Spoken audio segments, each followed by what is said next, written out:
नमस्कार दोस्तों, आप सभी का स्वागत है BHU वर्ल्ड के इस ऑनलाइन लर्निंग प्लेटफॉर्म पर। दोस्तों, आज मैं इस वीडियो में आपसे बात करूंगा एक बहुत ही इंपॉर्टेंट टॉपिक पे, जो कि आपके काउंसलिंग के लिए बहुत ही इंपॉर्टेंट होता है। और जो काउंसलिंग होती है उसमें आपका जो सबसे इंपॉर्टेंट स्टेप होता है प्रेफरेंस एंट्री फॉर्म, उसमें इसी चीज़ का जो है सबसे ज़्यादा रोल होता है। आपने सुना होगा कि बहुत सारी बातें होती हैं, यूजी में खासकर बात कर रहा हूँ कि सब्जेक्ट कॉम्बिनेशन को लेकर, सर मेरा ये कॉम्बिनेशन, तो जो कॉम्बिनेशन का जो बेस है, जो उसका बेसिक बिल्डिंग ब्लॉक है, वो यही होता है ऑनर्स सब्जेक्ट के बारे में कि ऑनर्स होता क्या है, इस ऑनर्स सब्जेक्ट को मिलता कैसा है, इसकी इंपॉर्टेंस क्या है, इसको हम आगे कैसे, इससे हमारा फ्यूचर में क्या इसकी इंपॉर्टेंस पड़ेगी। तो ये सब जो सारी बातें हैं वो मैं इस आज वीडियो में बात करूंगा। मैं आपको बताऊंगा कि मेन कैंपस में, एमएमबी में या एफिलिएटेड कॉलेज में आपको कौन कौन सा ऑनर्स मिल सकता है, कौन कौन से ऐसे ऑनर्स सब्जेक्ट हैं जो अवेलेबल है हमारे मेन कैंपस में, एमएमबी में, बाकी अदर एफिलिएटेड कॉलेज में। पूरी डिटेल में मैं आपसे बात करूंगा। और बेसिकली ये जो ऑनर सब्जेक्ट की बात है वो जो बीए और बीएससी वालों के लिए बहुत ही इंपॉर्टेंट पड़ जाता है, ठीक है, उनके लिए बहुत महत्वपूर्ण है। तो चलिए हम लोग वीडियो को स्टार्ट करते हैं।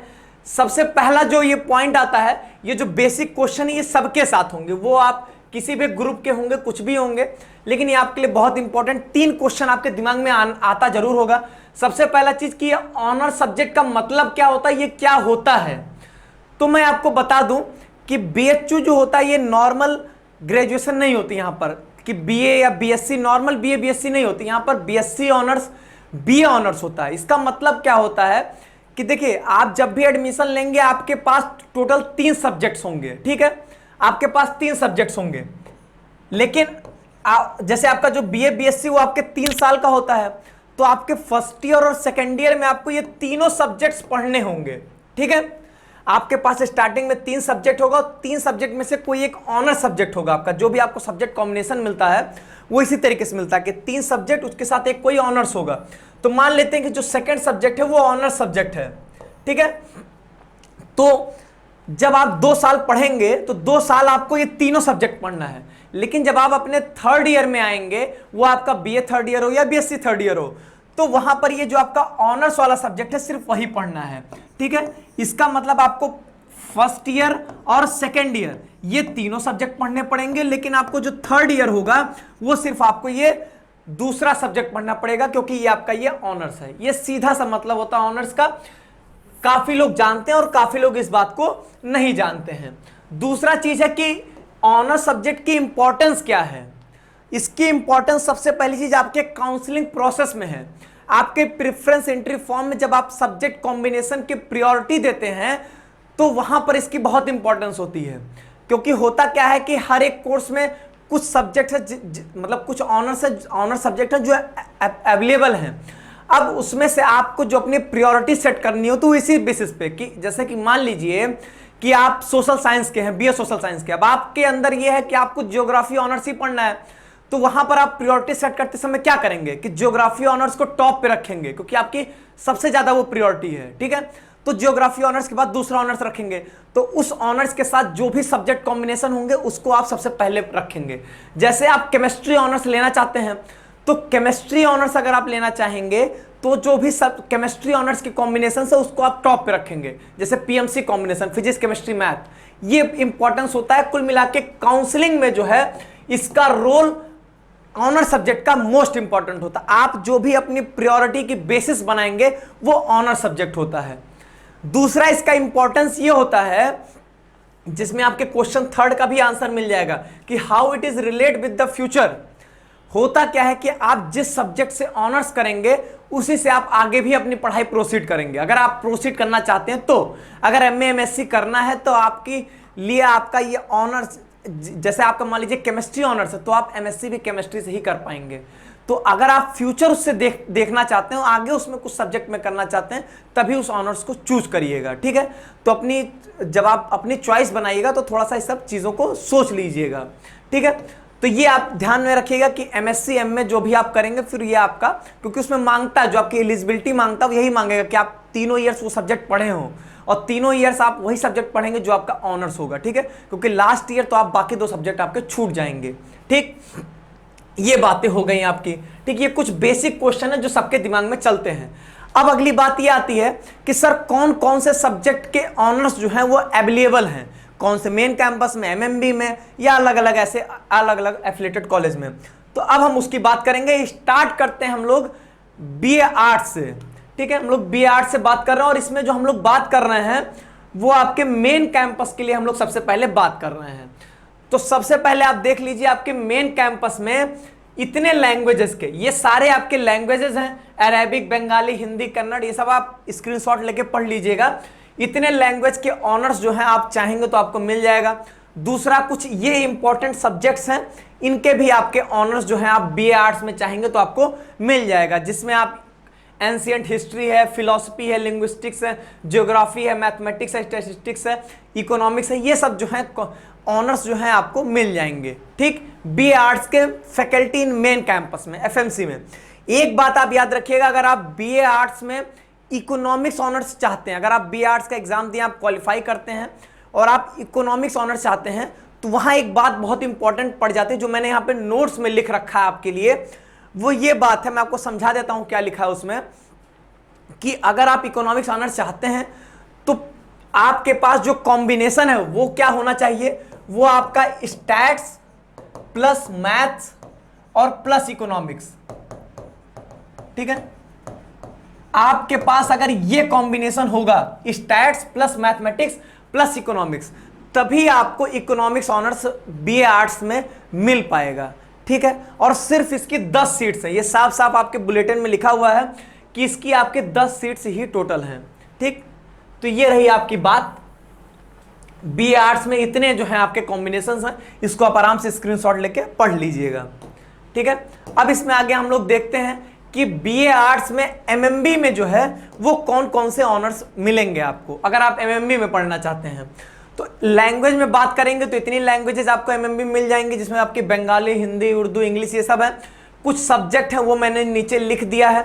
इसमें एक चीज याद रखिएगा कि पेंटिंग अगर आप ऑनर्स लेते हैं तो आप यहाँ पर जो मास्टर ऑफ फाइन आर्ट्स होता है उसके लिए आप एलिजिबल नहीं होंगे। ठीक है, ये एक पॉइंट है, याद रखिएगा उसको। बाकी आप कुछ ये सब्जेक्ट्स हैं जिसमें ज्योग्राफी, मैथमेटिक्स, स्टैटिस्टिक्स, डांस, ये सब ऑनर्स चाहेंगे तो आप मिल जाएगा। तो एमएमबी में जो है आपको इतने ऑनर्स बीए आर्ट्स में मिल जाएंगे। आपके ऊपर डिपेंड करता है आप लेना चाहते हैं या नहीं चाहते हैं। ठीक, चलिए आगे हम लोग इसमें बात करते हैं। आगे इसमें आपका है कि बीए सोशल साइंस में जो है, सोशल साइंस में अगर हम बात करें तो सोशल साइंस में फैकल्टी इन मेन कैंपस और एमएमबी में इतने सारे कॉम्बिनेशन जो हैं आपके लिए अवेलेबल हैं, जिसमें आपका economics, history, political science, sociology, psychology, mathematics, statistics, geography, इतने सारे एफएमसी में भी और एमएमबी में भी, दोनों जगह आपको ये कॉम्बिनेशन जो है वो आराम से मिल जाएंगे। आप कोई भी कॉम्बिनेशन की प्रायोरिटी जो अपनी वो सेट कर सकते हैं।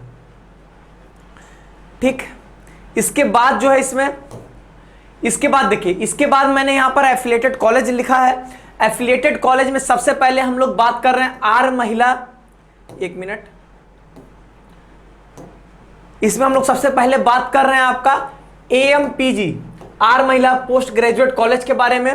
यहां पर आपका बीए आर्ट्स और बीए सोशल साइंस में कौन कौन सा ऑनर्स मिल सकता है वो मैंने लिख दिया है। लैंग्वेजेस में आप देख सकते हैं, कुछ आपके ये बंगाली, हिंदी, इंग्लिश, संस्कृत ही अवेलेबल है, बाकी कुछ सब्जेक्ट्स आपके अवेलेबल हैं। होम साइंस यहां पर आपको मिल जाएगा, फिलॉसफी आप चाहते हैं तो ले सकते हैं। ठीक है, और सोशल साइंस में आर महिला पीजी कॉलेज में आपको इतने मिलेंगे, economics, history, political science, sociology और साइकोलॉजी। ठीक, इतने सब्जेक्ट जो है आपको वो एएमपीजी में एज ए ऑनर्स आप लेना चाहते हैं तो आप ले सकते हैं। ठीक है, इसके बाद अगर हम लोग बात करें वसंत कन्या महाविद्यालय की, ठीक है, मतलब हम बात कर रहे हैं वीसीडब्ल्यू की। ठीक है, वीसीडब्ल्यू ने बीकेएम की बात कर रहे हैं हम लोग। ठीक है, वसंत कन्या महाविद्यालय, ठीक है, वीकेएम की बात कर रहे हैं। वीकेएम में क्या है, आपको बीए आर्ट्स में देख सकते हैं आपको इतने सब्जेक्ट्स मिल जाएंगे, आप इसको आराम से आप स्क्रीनशॉट लेके पढ़ सकते हैं। और आपके बीए सोशल साइंस में आपको ये सब economics, history, political science, sociology और साइकोलॉजी जो है ये आपको जो है वो मिल सकती है। ठीक, आगे अगर हम बात करें वीसीडब्ल्यू की, Vasanta college for the women की अगर हम लोग बात करें तो बीसीडब्ल्यू में आपको बीए आर्ट्स में, और ये सिर्फ फीमेल के लिए है, ये तो आप जानते होंगे, बीकेएम, बीसीडब्ल्यू, एएमपीजी, ये आपके तीनों सिर्फ फीमेल्स के लिए हैं। तो बीए आर्ट्स में आपको इतनी लैंग्वेज के साथ ये कुछ ऐसे सब्जेक्ट्स मिल जाएंगे। और अगर आप बीए सोशल साइंस की बात करेंगे तो आपको economics, history, political science, sociology और साइकोलॉजी जो है वो मिल पाएगी। ठीक है, तो इसको आराम से आप स्क्रीनशॉट लेके पढ़ लीजिए इसको पूरा। इसके बाद अगर हम लोग बात करते हैं डीएवी में, तो डीएवी में अगर आप आर्ट्स और सोशल में देखना चाहते हैं कौन कौन से ऑनर्स आपको मिल सकते हैं तो भी देख लीजिए। आपको आर्ट्स में Hindi, English, Sanskrit, Urdu, ancient Indian history, ये सब आपको जो फिलॉसफी, ये सब जो है मिल पाएंगे आर्ट्स में। और सोशल में आपको मिल पाएंगे economics, history, political science, sociology, psychology, ये सब आपको बीए सोशल साइंस में आपको ये सब सारे सब्जेक्ट जो हैं वो मिल सकते हैं। ठीक है, ये आप एज ए ऑनर्स जो है वो चूज कर सकते हैं आप। ठीक, इसके बाद अगर हम लोग बात करें बीएससी में, तो बीएससी में आपके दो हैं, बीएससी मैथ्स और बीएससी बायो। और बीएससी मैथ्स जो है आपका वो बॉयज के लिए सिर्फ आपको मिलेगा मेन कैंपस, और गर्ल्स के लिए मतलब FMC faculty in main campus के साथ साथ एमएमबी भी मिलेगा। तो एफएमसी और एमएमबी दोनों में इतने सारे ऑनर्स आपको मिल जाएंगे, जिसमें आपका chemistry, computer science, geography, geology, mathematics, physics, statistics. ठीक है, जैसे मान लीजिए केमिस्ट्री ऑनर्स है तो इसके साथ सिर्फ पीएमसी कॉम्बिनेशन ही रहता है। ठीक है, सब्जेक्ट कॉम्बिनेशन का वीडियो आएगा, उसमें डिटेल में बताया जाएगा। ठीक है, अब जैसे मान लीजिए कि आपका मैथमेटिक्स है, ये बहुत जगह मिल जाएगा आपको पीएमसी कॉम्बिनेशन में भी मिल जाएगा, आपको ये पीएमजी में भी मिल जाएगा, ये आपको पीएमके में भी मिल जाएगा। ठीक है, ये आपको एसएमके कॉम्बिनेशन में भी मिल जाएगा। तो बहुत सारे कॉम्बिनेशन में आपको ये मैथमेटिक्स मिल जाएगा। तो इसी तरीके से आपको जैसे अगर मैथमेटिक्स ऑनर्स ही लेना है तो आपको फिर बाकी दो सब्जेक्ट के बारे में सोच लेना है कि कौन ज़्यादा आपको पसंद है, कौन नहीं पसंद, उस बेसिस पे आप अपनी प्रायोरिटी सेट करेंगे। उसकी बात डिटेल में हम लोग वीडियो में करेंगे सब्जेक्ट कॉम्बिनेशन के। ठीक है, तो फिलहाल इतने एमएमबी और फैकल्टी इन मेन कैंपस दोनों में आपके इतने ऑनर्स जो हैं वो मिल जाएंगे। अगली बात अगर हम लोग यहाँ पर करें बीएससी ऑनर्स बायोलॉजी की, अगर हम लोग बात करते हैं तो बायोलॉजी में एफएमसी और एमएमबी दोनों में इतने ऑनर्स मिल जाएंगे। याद रखिएगा कि botany, chemistry, geography, geology, zoology, psychology, ये सारे ऑनर्स तो आपको मेन कैंपस में मतलब फैकल्टी इन मेन कैंपस और एमएमबी दोनों में मिल जाएंगे। लेकिन एक एक्स्ट्रा यहाँ पर ऐड हो रहा है वो होम साइंस का। होम साइंस जो है सिर्फ आपको एमएमबी में मिलेगी। ठीक है, याद रखिएगा एमएमबी में ही सिर्फ आपको होम साइंस मिलेगी, और आपको होम साइंस जो है फैकल्टी इन मेन कैंपस में नहीं मिलेगा। ठीक, अगर आप ये ऑनर्स चाहते हैं तो आपको एमएमबी में ही एडमिशन लेना पड़ेगा। तो इस तरीके से होता है। जैसे मान लीजिए साइकोलॉजी, यहाँ पर आप सोच रहे होंगे सर बायोलॉजी में साइकोलॉजी कहाँ से आ गया, तो मिलता है आपको, एक कॉम्बिनेशन होता है जेडसी साइको का। ठीक है, उसमें आपको क्या होगा, जूलॉजी, केमिस्ट्री और साइकोलॉजी, ये आपके तीन सब्जेक्ट जो हैं वो साथ में मिलते हैं, जिसमें आप साइकोलॉजी ऑनर्स जो है अपना लेना चाहें तो ले सकते हैं। ठीक, तो ये रही बात। और यहां पर अब देखिए, ये रहा आपको मैंने BA arts, social, BSc math, bio बता दिया। बाकी किसी में ऑनर्स की ऐसी कोई बात नहीं होती, वहां पर बहुत सारे सब्जेक्ट्स अवेलेबल नहीं होते हैं। ठीक है, तो वहां पर कोई बात करने का मतलब नहीं है। लेकिन ये पॉइंट जो है वो सबके लिए काफी इंपॉर्टेंट पड़ जाएगा। ठीक है, कि how can I get honours subject, जो मैं ऑनर्स सब्जेक्ट चाह रहा हूं वो मुझे मिलेगा कैसे, या ऑनर्स सब्जेक्ट का अलॉटमेंट होता कैसे है। तो वही मैंने आपको बताया कि आपको क्या करना है कि प्रेफरेंस एंट्री फॉर्म में सब्जेक्ट कॉम्बिनेशन में प्रायोरिटी सेट करनी पड़ती है। ठीक है, आपको जो भी आगे फ्यूचर में जिस भी सब्जेक्ट से आप प्रोसीड करना चाहते हैं उस सब्जेक्ट को आप एज ए ऑनर्स सब्जेक्ट के रूप में आप लीजिए। तो उसके लिए क्या करना है, उस ऑनर्स के साथ जो भी कॉम्बिनेशंस हैं उसको आप अपनी टॉप प्रायोरिटी पर रख लीजिए, फिर उस हिसाब से आप अपनी प्रायोरिटी सेट कर सकते हैं। ठीक है, तो होता क्या है कि आपको मिलेगा कैसे, आपकी जो भी चॉइस है आप अपनी प्रायोरिटी सेट कर दीजिए, फिर उसके बाद आपकी जो मेरिट होगी उस बेसिस पे आपको मिलेगा। ठीक है, जैसे कि मान लीजिए कि आपके मार्क्स बहुत अच्छे हैं तो आपको जो पहला आपकी चॉइस होगी वही आपको मिल जाएगा। आपके मार्क्स अच्छे नहीं तो हो सकता है आपको तीसरे, चौथे, पांचवा चॉइस मिले। ठीक है, और उसके बाद अपग्रेड भी होते हैं कि चौथा, पांचवा वाला चौथे को मिल सकता है, लेकिन चौथे वाले को पांचवा कभी नहीं मिलेगा। ठीक है, वो सब चीजें हम लोग आगे बाद में किसी वीडियो में डिस्कस करेंगे। तो ये जो आपको मिलता है सब्जेक्ट, ऑनर सब्जेक्ट कैसे मिलेगा, वो काउंसलिंग में आप प्रेफरेंस एंट्री फॉर्म में सब्जेक्ट कॉम्बिनेशन में जब प्रायोरिटी फिल करते हैं वहीं पर आपको ध्यान देना होता है। ठीक है, और फिर आपको आपके मेरिट के बेसिस पर आपको अलॉट किया जाएगा, और फिर आपको ये इसी ऑनर सब्जेक्ट के साथ आप आगे प्रोसीड करेंगे।